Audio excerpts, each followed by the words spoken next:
I don't know why the spit, but it makes me feel like the way like men go around, black men go around slapping each other for no fucking reason. That's fun. Girl. All right, let's get back into my Instagram. So y'all were really upset because Tamar, okay, let's not do that. Hold up. Tamar got her a little boo. Girl, hold up. Let me see. Tamar got her a little boo. And it seems as if her boo is, all right. So I've been flagged already. So I want y'all to know that when this video is over, it will be private. Hopefully it will then be monetized, not, long after, but it will be available on BondyBlueShow.com. Okay. So yes, y'all, Tamar went and got her a cute little white boy for a boo. And she came out holding hands with him. They said it's her rumored fiance. He did a bit more digging, and we learned his name is Jeremy, and he just turned 46. Of course, Lil Duval had to say something, but let us get a white woman. Y'all gonna snap and know my old lady ain't white. Okay, so, listen. I feel like at some point, you're not just the old nigga outside. Like, you're not the old nigga in the club anymore. You're the old nigga in the comments on all of the posts on social media. And then they keep like clipping your shit and posting it because it's problematic, because it is some old nigga's mindset, because it's regressed. Like, this is 2022, Lil Duval. It's not 2002. I don't know. Are black women still caring about black men being with white women? Is that? Because I feel like you're not listening if you think that's what the argument is about. And that's what I'm talking about. You're gaslighting black women with this comment, because at the end of the day, it's not about you being with white women that's the issue. And we've been saying this. I literally just saw some weird ass dude in his car talking about how black men don't like black women because we're the bottom of the barrel. Like, he literally, like, that went viral a few days ago. And you're telling us that that we're the problem, that we're the ones that act crazy when y'all get with a white woman? Like, no. The attitude is, why do you have to down us? Why do you have to degrade us? Why do you have to devalue us? Why do you have to discuss us at all? Why can't you just go and do whatever you want to do? Why do you have to get niggas to come and be with you so y'all can pat each other on the back for it? It's because you want the black women to care that you don't want us. And at this point in 2022, Lil Duval, we really don't care. We don't care that y'all don't want black women. Like, there are a lot of y'all that do. Hello. Like yourself and many others, like, that nobody should really want to be in a relationship with, but that's not the point. At the end of the day, like, nobody gives a shit. Like, Tamar's with a white guy. Like, Manyetta's on Real Housewives of Atlanta with a white guy. Candace is on Real Housewives of Potomac with a white guy. Like, John B. Like, nobody cares. Like, nobody cares. Especially now that we realize, and we didn't realize this at first, but now we realize that black men who only date white women, like, y'all are getting the same black man. Y'all are getting treated the same way. Those white women, a lot of times those white women get treated a lot like black women do. They stay with those white women until they get old, and then they divorce them, or they leave them to be single mothers depending on their tax bracket. Or they use money against them, or they ask daddy for loans. Like, whatever the situation is, it's all fucked up. Marriage across all of the people is down 50%. So at the end of the day, I don't know who y'all think is out here caring that much or giving a fuck that hard. But I don't feel like it's black women. I don't feel like it's us. Because on this very post, you're the one upset, city boy. What are we talking about? Okay. Thank you, Turtle, for the super chat. Apparently, wanting to be treated like a human being and having someone care about my emotional wellness is too much. I'm shook. Listen. Thank you for the super chat. Girl, I don't even know. Okay? it's just ridiculous. I'm happy for Tamar. Honestly, when I saw it, I was like, "Oh, hopefully this is somebody that won't abuse her." And it's not because he's white. It's because it's out of her norm. And sometimes whenever women date outside of the norm of what they date, you feel they may be looking for different qualities moving forward, like someone they can feel safe with versus someone that will manipulate or abuse them. I feel like when she was with Vince, that was a physically and probably verbally abusive relationship, emotional. When she was with David, I feel like it was much of the same. I feel like he seemed to gaslight her. He seems to be manipulative.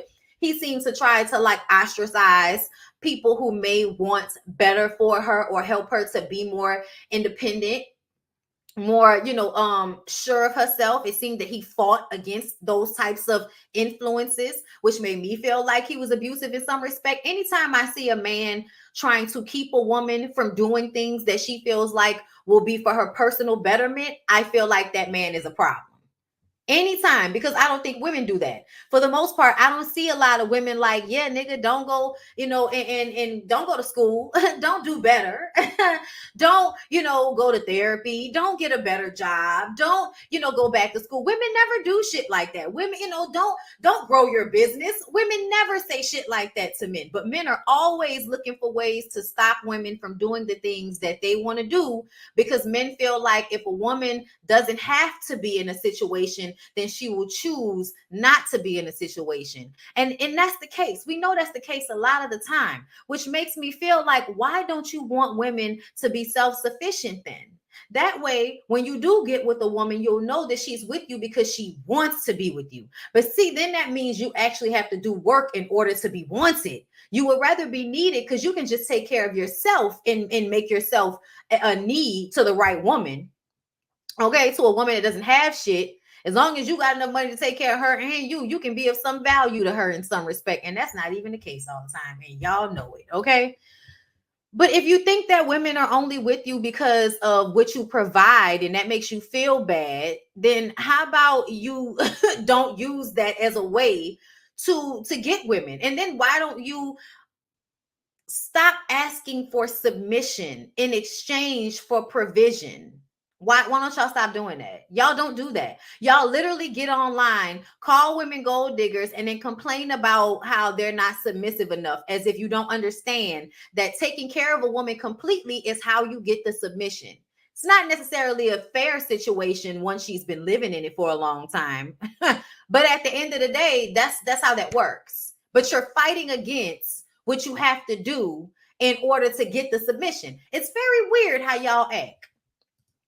Am I making sense? Because they confuse the fuck out of me. Now I don't know what I'm talking about.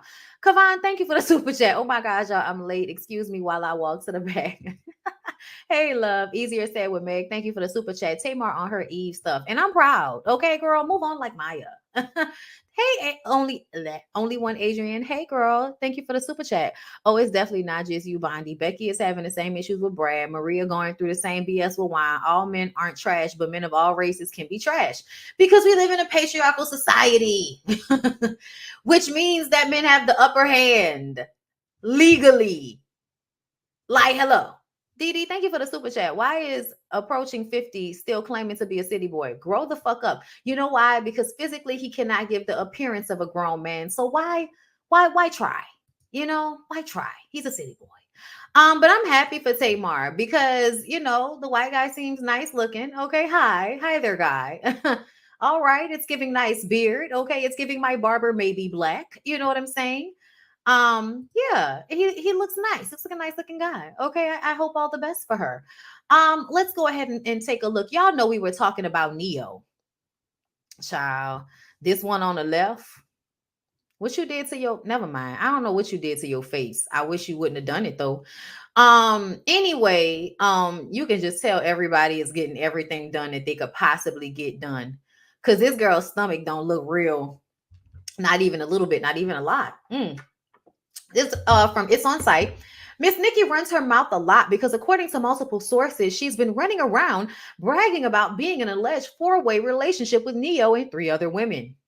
Yes, 3. Apparently, Neyo sees all 3 women together. Neyo is actively on these women's pages as well. So far, we've only found these 2 and spotted them together. Miss Nikki also brags in her close friends and claims to mess with various rich men.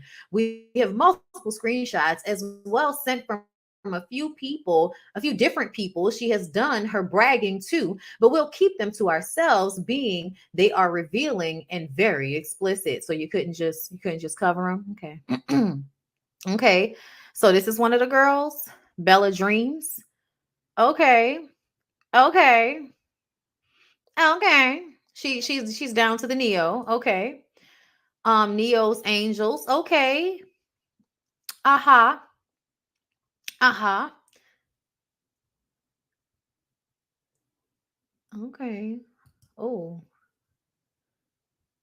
she looks so like her nose not real. I will eat his ass if he asks me to. You take good care of me and my babies, and I sometimes can't believe you got me living my dream life. I would have never thought that I would be in the arms of the man I was in love with since I was a little girl. I used to dream kissing those beautiful big lips, laughing my ass off. This is sad and depressing. Um, Neo allegedly moving one of his mistresses to be closer to him is one of the reasons Crystal Smith filed for divorce. Alleged big booty homewrecker publicly refers to him as daddy. Okay. Puerto Rican Dominican. Pure Dominican. I'm outside with daddy. Lay low. Hashtag Neo. Oh, wow. Jeez. Girl, they follow each other. I got it. This does not surprise me. And I'm gonna tell you why it doesn't surprise me. I feel like we've already had this conversation about how Neo Neo obviously is someone who I believe has done so much sexually that he's always searching for the next thing in order to get him off. And I think that having unprotected sex with sex workers and, women who are maybe, having sex with a lot of different people. I don't know them ladies' lives like that. But I'm just going to assume that there is a recklessness involved in what he is doing, which is why he likes to do it in the first place. You know, yeah, he it's giving addiction. It's giving addiction. That's what it's giving. Neo's mouth has looked nasty. He's like, nah. Child, let's go ahead and move on. Neo's Angels. Child, get the hell out of here with that. Let's see. So I'm not gonna let this video play. But did y'all see that Biggie's daughter, Tashawn Baldwin, she's 28 years old. No, I'm sorry, I'm reading the wrong thing. Tiana, because everybody got the same name. Tiana Wallace, 29-year-old daughter of late and great rapper Notorious B.I.G., has posted her boyfriend's $1 million bond. And if it's a $1 million bond, that means it's $100,000. You only have to pay 10% of the bond, right? So she paid $100,000 for his hit and run case that injured 3 people, including a mother and her toddler. Now, thank God, I believe the mother and the toddler lived. But Wallace, longtime boyfriend with whom she shares an infant, was identified as 28-year-old Tashawn Baldwin. On August 10th, NYPD officers conducted a routine traffic stop in Queens. Baldwin initially complied. Child, I can't read. Complied. But when they asked to exit his vehicle, they asked to exit his vehicle, I feel like it should have been him. I'm sorry, whatever.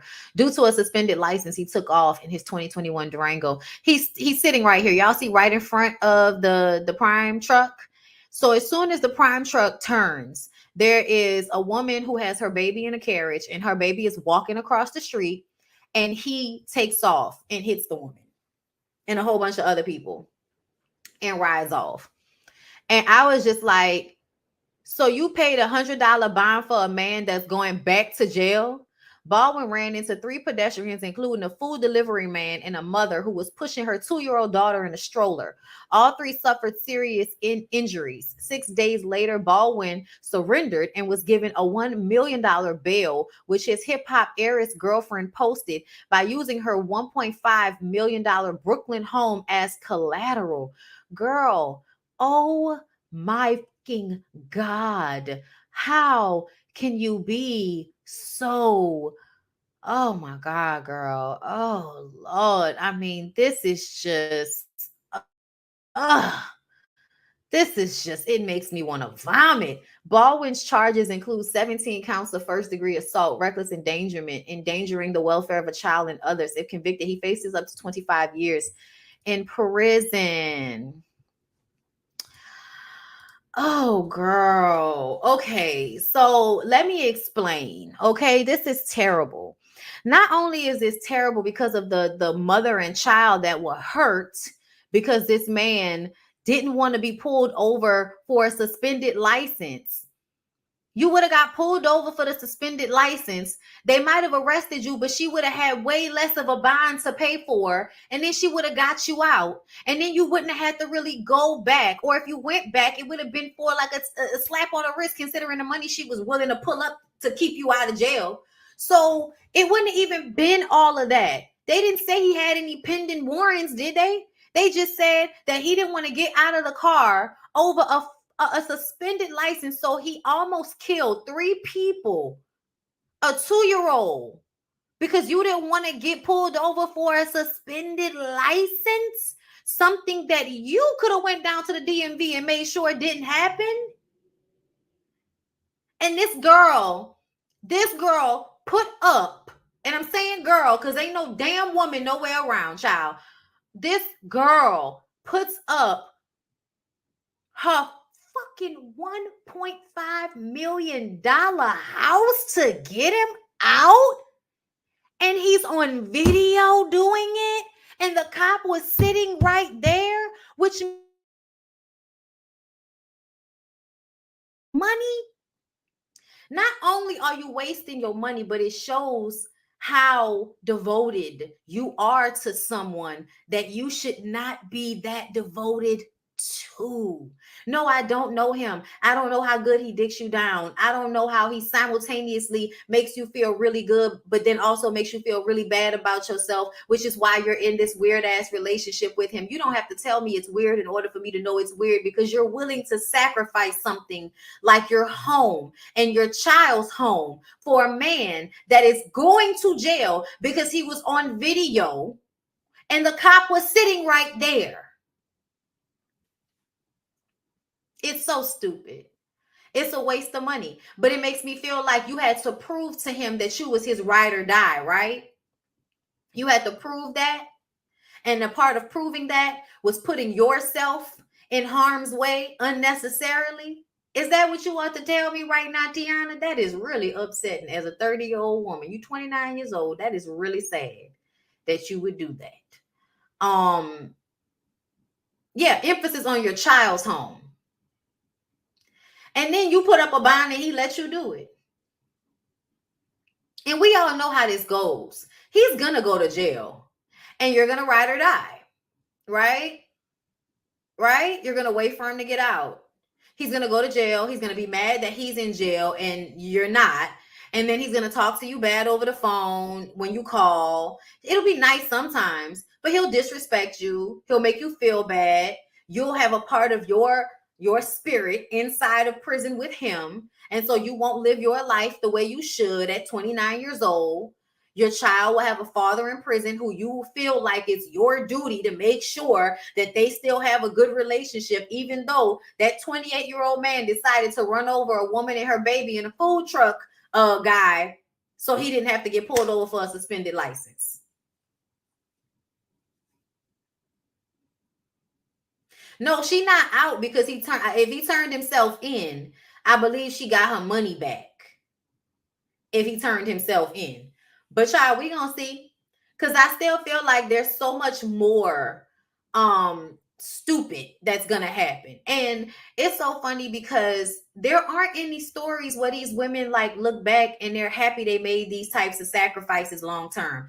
I don't know a woman, I have never seen a kingpin or a drug dealer story where a woman looked back and was actually happy that she spent so much of her life waiting on some nigga to get out of jail. I have never seen it, because they get out of jail and they always disappoint you in one way or another. And it makes you feel like even if you would have been with them when they got out of jail, you should have let their ass go while they were in there. Because now you've wasted a portion of your life like you did some shit. And there's no way that you're not going to be a 60-year-old woman regretting that decision. There's no way. There is no way. I'm just saying, like every woman that waited for a nigga to get out of jail, like Keisha Kior. Girl, do not throw out the one example of motherfucking Gucci. Okay?